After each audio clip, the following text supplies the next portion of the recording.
Dave, where'd you get this? Jake had it at school. Why? I'm realizing this material has somehow been deemed appropriate to even be placed in my 5-year-old's hands. What in the world? It was a book meant to introduce and normalize homosexuality. This is about introducing to my child sexuality issues at a very early age. And they teach this in kindergarten? Even before he's introduced by his parents. It's just a child, Dave.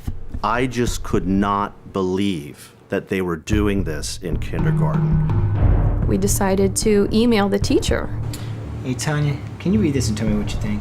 Tonia and I thought it absolutely necessary to make it clear to the teachers and administrators of that school that it is our parental right to be able to be notified when they're doing this to our children and have the option to opt our children out. Jake can't even tie his own shoes yet. The principal agreed to meet with us the following Friday. I think you're both misinformed. These school materials have nothing to do with homosexuality, but with family. She basically directed us to a gay, lesbian, straight educational network workshop. Go to this workshop. That's entitled How and Why to Talk to Your Children About Diversity. Thank you so much for coming tonight.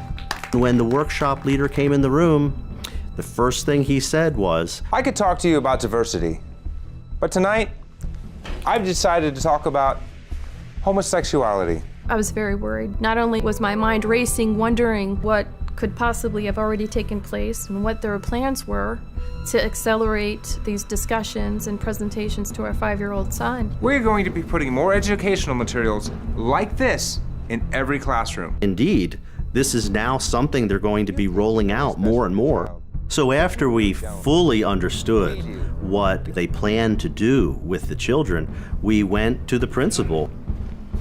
I wanted to catch you before you leave and let you know that we've both decided that we still want Jake opted out of these lessons. And we'd like to have parental notification in advance if something like this should come up again.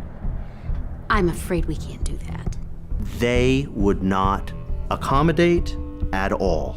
We had one final meeting at Estabrook Elementary School with the principal and the director of education. There's only 2 months left until school is over. All we're asking is for you to make an exception for one child. Just one child. All right. That sounds reasonable. I think we can do that. Well, thank you. Who are we talking about here? We're talking about my child. I'm not talking about the rest of the school. We didn't say never do this.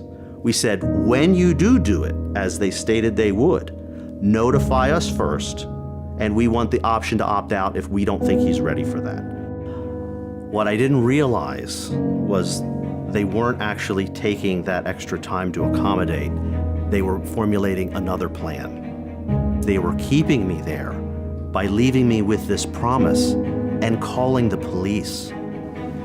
It looks like we're getting somewhere. Really? See you there? Yes, officer, that's him over there. Mr. Parker, need to have a word with you. When I saw the police come in, I thought to myself, I cannot believe they've done this to me. You gotta be kidding me. Getting arrested today is not going to help your cause either. My only cause is to be a good father. I want my son opted out, and I'm not leaving here until they agree to do that.